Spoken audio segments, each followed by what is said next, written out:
France have only lost one competitive fixture since losing to Portugal in the European Championship final in 2016. That was against Sweden in the qualifiers, and they now start their World Cup finals campaign with a victory, some would say a rather fortuitous victory over Australia, 2-1 today in Kazan. France have their first 3 points on the board. An awful lot to talk about after that second half. A relatively uneventful first half, Shay, but it all changed, and technology, as we suspected it might do at some stage during the World Cup, played its part.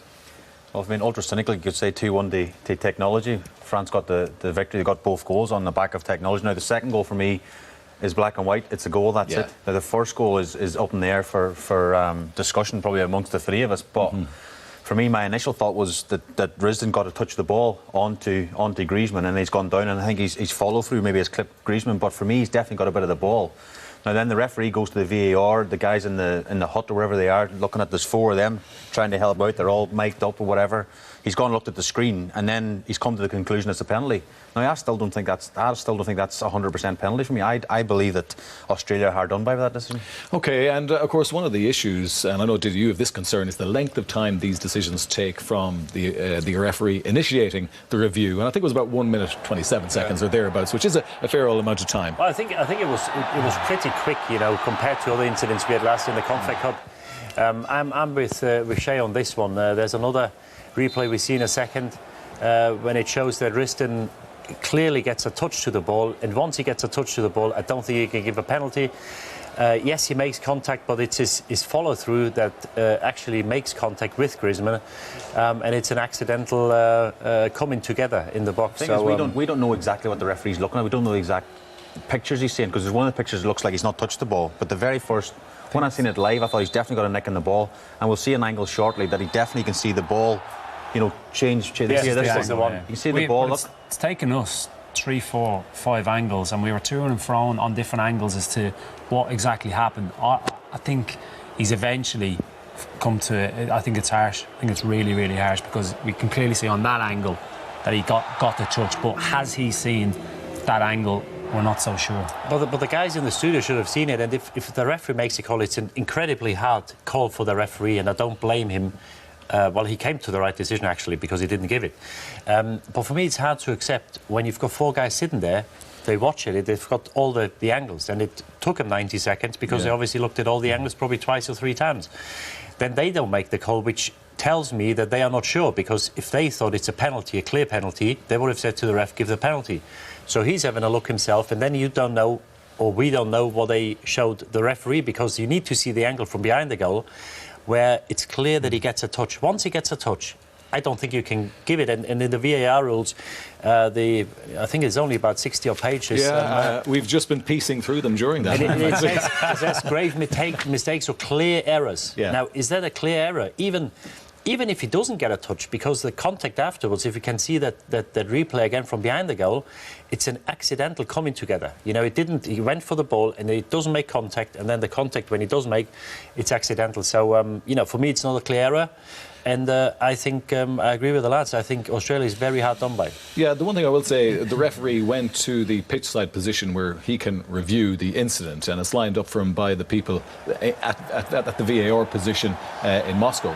And he seemed pretty decisive when he came back on. The decision to award the penalty, he made it fairly quickly, Shane. You can even see Risdon, he's pointing towards the ball. And I think, you know, as a defender, you're sliding in. You know yourself, you can feel the ball into your toe. And we've seen the ball move direction. Now it's, I don't know how many, 30, 40 seconds after the referee's gone and called it up. When the picture went on to him here, I felt he looked very calm. Yeah. He felt that's okay, they're going to come to the right conclusion. He's got a touch. Where he might look a little bit more worried if he knows he hasn't got it, he might be chatting to his teammates. This is what the referee is looking at. So, from those ones, I'm not quite sure how he gives it.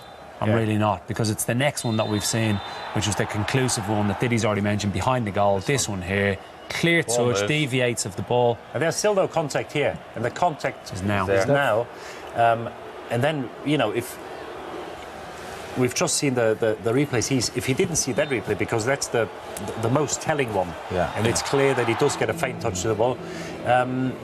You know, did they show him that replay? We don't know, because we only saw the replay after the penalty has been given. And it's a massive decision as well, Peter, in this grand scheme. The first goal of the game. Huge. It changes the whole complex of the game. And as I say, you have to feel for Australia. I feel they're really hard done by there. Yeah, but I mean, France will take it. They'll say there was contact in the box. Their player was fouled when he was bearing down on goal. And as far as they're concerned, I'm sure they'll try and make an argument for it being a very legitimate decision. Yeah, but we've gone through it time and time again there. That they are very, very fortunate. And they weren't looking like they were going to find the way into the game. It was comfortable. I expected France to really improve in the second half in the tempo in which they played. That didn't happen. They were very, very fortunate to find themselves in front. But Australia, credit to them again, reacted very well in getting back into the game. Okay. Thank you very much, Bert. I think that's fair enough, Diddy, isn't it? I mean, Australia feeling a little hard done by, really, and they possibly should have got something out of the game. No, they should have, and yeah, against all the odds, really, because you know, a lot of people got France as one of the favourites or the favourite to win it, and they were comfortable. I believe they deserved a draw. I think it's fortunate for France to get the 3 points. And if you look from an Australian point of view, you get beat by a penalty that, in my eyes, wasn't a penalty, and by a fluke goal. And yeah, over the 90 minutes, France hardly created an opening. They needed technology today to get them out of the hole. It should give them a lot of confidence. They've got 2 tough games. I wouldn't get too carried away, because against Peru and Denmark, they probably have to use the ball a little bit more, even though they did it well. But they didn't create an awful lot, as he's just said. But no, I'd be very happy if I was an Australian fan, and I think they've done the country proud today. Yeah, you said earlier on it could be a very tight group, and having seen the opening exchanges, that certainly could be the case. And Australia could give Peru and Denmark a game, couldn't they? Yeah, very much so. We didn't give them much hope going into this game because of the circumstances, the squad that he has available. He's a proven coach. We'd said about how well he would have them organised, how well they'd be drilled, difficult to break down. But what really impressed me from them today was what they did with the ball. Shay mentioned at the top of the programme about Rogic, how important he would be. Now, he wasn't instrumental, but Aaron Moy took that mantle on in the heart of midfield in terms of showing that composure when they win the ball back, to just find the simple pass time and time again. They were very, very effective. Lecky flying down the wing. They were an effective unit today, and they played as a team, and it'll give them great hope. Well, that's exactly it, Keith, isn't it? I mean, we spoke about the team spirit that has always been in the Australian squad, and as I said, possibly it comes from the number of games that they play together, because they play quite a few competitive internationals. And they got back into the game really quickly. They didn't let their heads get down, and they equalised very soon after that first goal. And truly deserved it. We'd said at half-time, set pieces needed to be improved. This was a really good ball, but Umtiti, I've seen this from him at Barcelona. In possession, he is a joy to watch. They are so dominant in possession.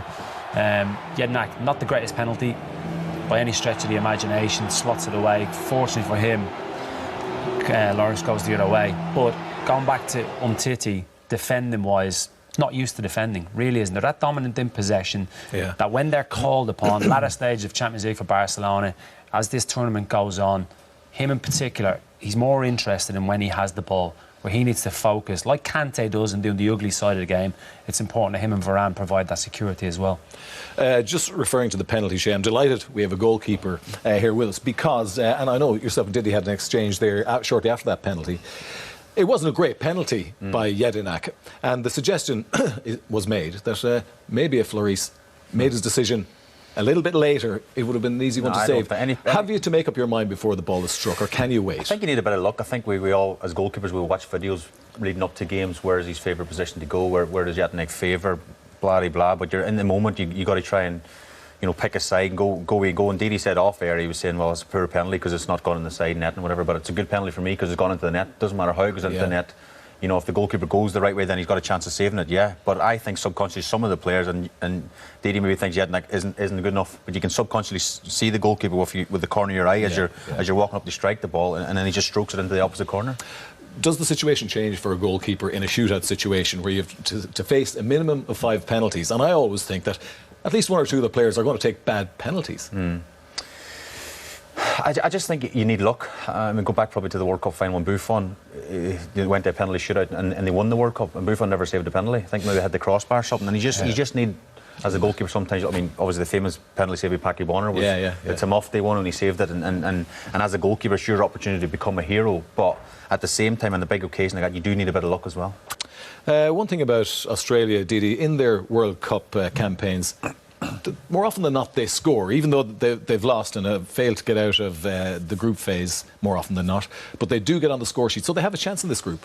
Yeah, they do it, especially after today's game, because you know, you can lose games 2-1 and you were outplayed. It was far from it today. They were equal to France's you know, mighty team and the quality they've got, and they're battle hardened. I think they showed today, and what he just mentioned in his interview, I think he said discipline 3 or 4 times. This is what they define themselves, and the way they work for each other. Something I really missed with France. You know, sometimes you've got to make a run to get a better position for your teammates, you know, to help each other. So you complement each other, and they do it to perfection. And yeah, I've got to say, I was very impressed by them. They used the ball well in their own half. They didn't really create many chances against their French team. So I think they've got to be a bit more proactive in the next 2 games. But on today's performance, you've got to give them a chance. Yeah, I know you were hoping for a big performance from Paul Pogba. It didn't really come today. What was the reason for it? I think it did. Why? Because he got the winner. Yeah. Well, if you look at the stats, you can say, or if you see the highlights, you say he's made the first goal. He played the ball through to Griezmann, and he didn't score. It probably goes down as an OG. Plays a good ball here to Mbappe, just gets a bit too far. It's you know. The more I watch him, the more confused I do get, because this is the goal towards the end where he plays 2-on-2s with his, you know, players can't follow him because he's quick and he's powerful. He's a powerful runner. He's got the vision and the technique to play the pass. Tries to knock the ball past the Behic here, and he comes off the defender, and he's very fortunate and lucky that the ball comes off the crossbar and goes behind the line. A lot of mistakes in possession, easy balls, you know, just balls over 10-15 yards without any pressure where he passes it to the opposition. No, he didn't play well today. He probably decided the game for France, who played a major part in both goals, but he's got to do more. You know, if you've got a player of that quality, doing what he did today is not enough, and I think this is why the criticism is probably harsher with him than with other people. And in a way, it's a good thing that people criticise, because if he wasn't better than what he shows, people wouldn't criticise him. But people have seen him at Juventus, what he did with them and for them. Man United, it hasn't really worked out, and for France, more often than not. You know, you just expect him to do a little bit more. Yeah, Keith, he's a divisive figure. Yes. I mean, you know, because people, I suppose, know how good he can be, but so far he hasn't produced it as regularly as he should at this level. And you're right, in terms of a highlights package, he'll probably come out of that looking quite well, but we've watched the game, we're analysing the game. He needs to affect the game more. We spoke about the team shape, the balance of the team. The reason he's gone with this type of system today is to fit Paul Pogba into that left-sided, to have a little bit more security in and around him. He needs to affect it more. So we said at half-time about the opposition trying to disrupt their back four. Can he make runs in beyond? He plays on the periphery of the game too often. Did he's highlight he's loose in possession, careless in possession. He needs to produce more regularly at a higher level, because his abilities are there for everybody to see, but he just does not do it consistently enough. Yeah, certainly Didier Deschamps will hope that his performances will improve as this World Cup goes on. France had only won their opening game once in their last 4 World Cup appearances. That was the 3-0 win over Honduras in 2014. They've now improved that stat after today's victory over Australia.